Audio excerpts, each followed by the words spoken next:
Hello everyone and welcome to EduSearch Clinics. I am Dr. Gunjan Desai and today we are going to discuss a very important topic, and that is planning and carrying out surgery in a patient with liver cirrhosis. So various stages of cirrhosis, compensation, decompensation, we have already discussed. How to assess a patient of liver cirrhosis, we have already seen. Here we are going to see how the risk can be assessed, risk stratification, and finally the risk mitigation measures and the perioperative care of these patients when it comes to cirrhosis.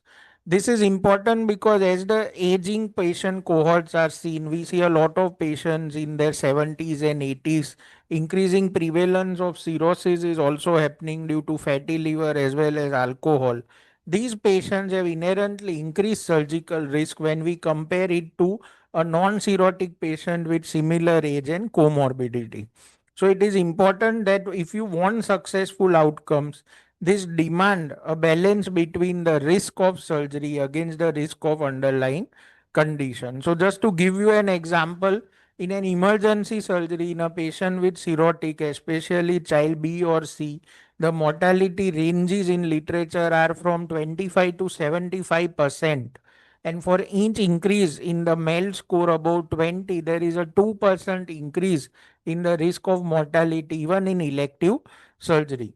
So, this is the risk that we are talking about. What causes this risk? There are factors related to cirrhosis itself, and we know the compensation as well as decompensation of liver disease. Different scoring systems we'll see in the next slide. But severity of liver disease, portal hypertension, a very important point, malnutrition and sarcopenia. There is enough data in current literature where it is seen that sarcopenia by itself worsen outcomes in these patients. We know these patients have hemostatic derangement, have risk of both bleeding as well as thrombosis, and there is an impaired immune response in patients with cirrhosis. Other than that, the BMI, use of alcohol and tobacco affecting the other systems, comorbidities, ASA class, and frailty. So these are also patient related factors that are very important and that affect the outcomes in these patients. Coming to surgical factors, what surgery are we looking at? Are we looking at a nail removal? Are we looking at a cardiac surgery or an abdominal surgery? Like I said, emergency surgery, whenever possible, should be avoided in these patients because it carries a prohibitive risk of mortality, especially in advanced cirrhosis and presence of portal hypertension. Anesthesia management, center expertise, and volume that the center is seeing, a hepatologist should be present, the anesthetist should be aware of the various issues that can arise in these patients, and the surgical team should also be well versed in managing patients with cirrhosis. So, now when you have a patient with compensated cirrhosis, the first step that is important here is doing a liver stiffness measurement and a simple platelet count. You also do upper GI endoscopy to rule out varices and look at the spleen size. Okay. If you want to rule out clinically significant portal hypertension, a very simple parameter is platelet count more than 1,50,000. And if you have done a liver stiffness measurement less than 15 kPa, if both of these are present or if the liver stiffness measurement is less than 10 kPa, then you can easily rule out portal hypertension, and your patient basically is a compensated cirrhosis patient without any portal hypertension. If kPa is more than 25, irrespective of platelet count, based on the Bavino 7 consensus, the patient has portal hypertension, then you need to see cross sectional imaging for portosystemic collaterals and an endoscopy to rule out varices. High probability is when the platelet count is less than 1,50,000 and a kPa between 20 and 25, or platelet count below 1,10,000 and a kPa between 15 and 20. These are the patients who need further evaluation. Okay. So, first step when you see this patient, apart from your surgical workup, comorbidity assessment, for cirrhosis, look whether it's compensated or decompensated cirrhosis. The first sign you can do is a liver stiffness measurement, CBC, LFT. Look at the scoring, right? So, risk Stratification comes once you have all these reports. Okay. Out of these, the VOCAL-Penn score is something that is routinely used these days because it has the maximum factors, includes liver severity as well as non-hepatic surgical variables. It was devised in veterans. Okay. But from there, it is now being used routinely in all the patients. It's a highly individualized risk estimate, and it's an online calculator. And when you put the values, albumin, bilirubin, platelet, presence or absence of fatty liver, then age, BMI, ASA, and the type of surgery, when you put all these factors, you can see a particular score, and it gives you a risk assessment. Okay. Other scores that we have been using so far, the Child-Pugh score is for liver severity. We have already discussed it in a separate video. Contains a bilirubin, albumin, ascites, encephalopathy, and INR. MELD is BCI or CBI, creatinine, bilirubin, INR. If it's MELD sodium, it is sodium, and also includes, if you look at the calculator, whether the patient is undergoing dialysis or not. So CBI plus minus sodium and dialysis. Mayo risk score looks at CBI, age and ASA, and the etiology of cirrhosis. So that is one extra factor in Mayo risk score. So if you see from MELD sodium to Mayo risk score to VOCAL-Penn score, the parameters that are included are more and more. We are trying to get more information and stratify the risk accordingly. Now, if there is greater than 15% more projected 90-day post-operative mortality by tools like Mayo risk score or the VOCAL-Penn score, then we can say that the risk is prohibitive. You need to do decision making with your patient and family. Look at options like pre-operative tips or liver transplant or non-operative management. So this is something that is very important, and this is a conditional recommendation of the American College of Gastroenterology guidelines. Now, when it comes to managing this patient, there are some important points. One is nutritional optimization pre-operatively. Like I said, emergency carries a prohibitive risk and that should be avoided. When you are planning an elective surgery, start planning a month prior. High calorie and high protein, low sodium, low fat diet. Initiate ideally 2 weeks prior to surgery. In consult with a nutritionist. Consider nasoenteric feeding if the targets are unachievable orally. Mandate formal prehabilitation programs which can improve the functional status and reduce the risk of post-operative complications. So, nutritional optimization, measurement of sarcopenia, and reversing sarcopenia and frailty is very important. The second important point, like I said, is hemostasis. We know that both pathways are altered in cirrhosis, the prothrombotic as well as the antithrombotic pathway. There is a rebalanced homeostasis in hemostasis when it comes to cirrhotic patients. So, a patient of cirrhosis may have an INR of 2, which is normal for that patient. So, remember that at an INR of 2 for a patient who has had an INR of 2 for say 5 years, you don't need to correct that INR to laboratory normal. So it's a myth that you need to routinely use vitamin K or blood products to correct elevated INR in these patients because this is not going to reduce the risk of bleeding.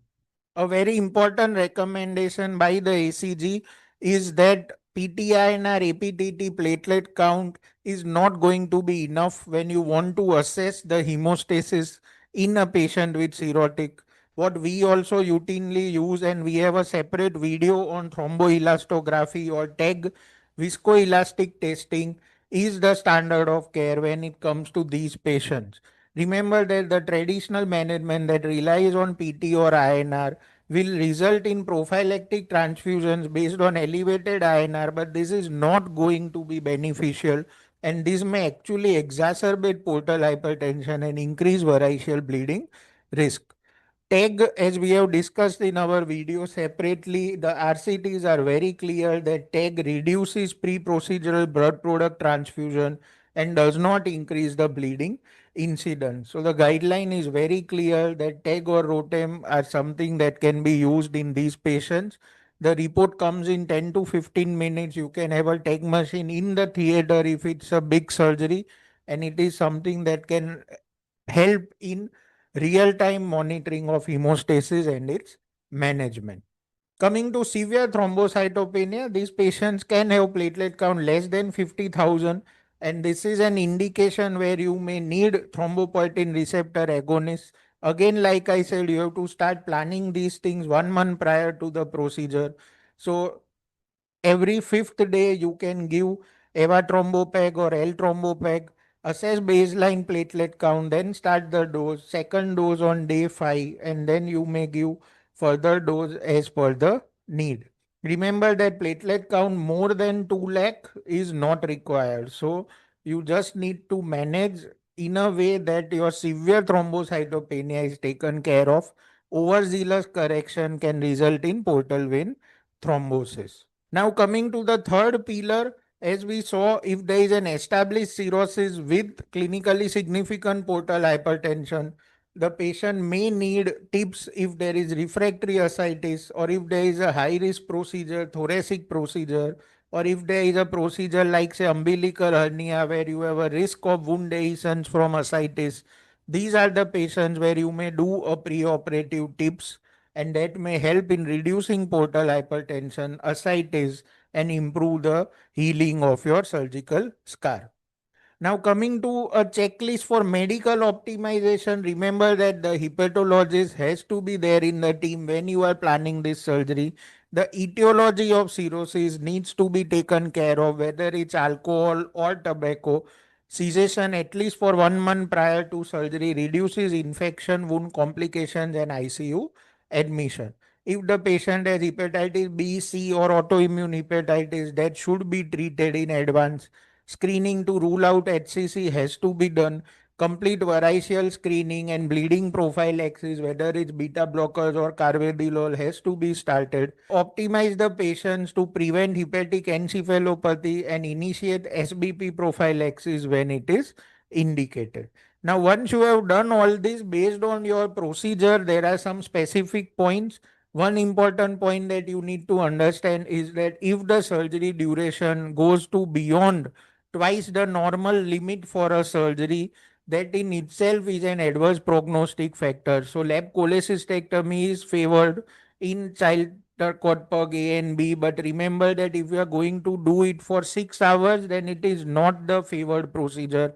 Open cholecystectomy may be faster and may be better in these cases. CTPC has prohibitive risk, and you can pivot to supportive care or optimize the patient a lot before planning your surgery.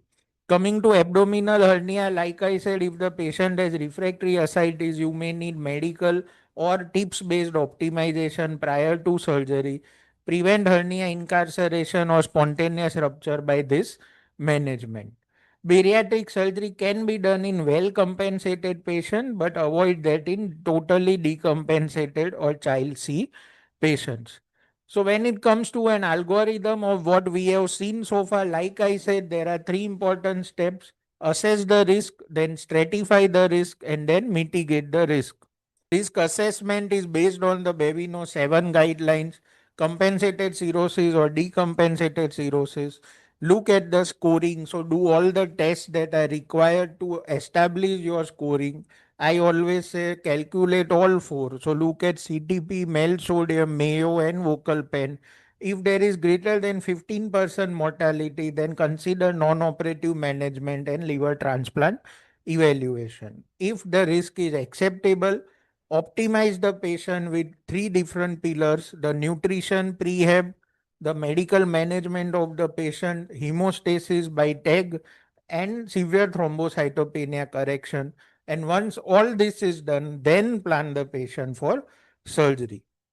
The path is not over here. You will need in your post-operative management a hepatologist, the anesthesiology team, the pain management team, as well as the surgeon.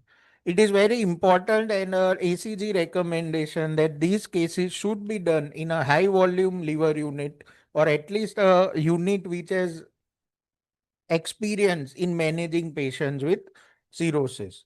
very important line is that optimize the patient before the incision, and that is one of the most important takeaways from this talk. Now, once the surgery is over, the job is just half done. You have to post-operatively manage the patient very well to let this patient reach home. Watch for flapping tremors, sleep alteration, and abdominal distension. Very simple clinical signs that you can see in your patient daily on your rounds and can identify if there is a problem. If you see flapping tremors or patient has alteration in sleep, immediately look for ammonia, electrolytes, INR, and bilirubin. There may be NCAF that is developing. Avoid excess sodium in IV or diet. Dextrose containing fluids are preferred. Avoid fluid overload. Diuretics as required to monitor the drain. Paracetamol dosing needs to be adjusted. Avoid NSAIDs and opioids as that may mask symptoms of encephalopathy. VTE prophylaxis is required. So again, like I said, an INR of 2 may be normal for that patient and you may still need venous thromboembolism prophylaxis. Avoid constipation. Hepamers and albumin are only if the liver is undergoing decompensation despite all your best efforts. So this is how you can manage this patient. Remember the three steps: risk assessment, stratification, and mitigation. Then the management during surgery where your anesthetist has to be very oriented. And then the post-operative management with your hepatologist to ensure successful outcomes for your patient. Thank you.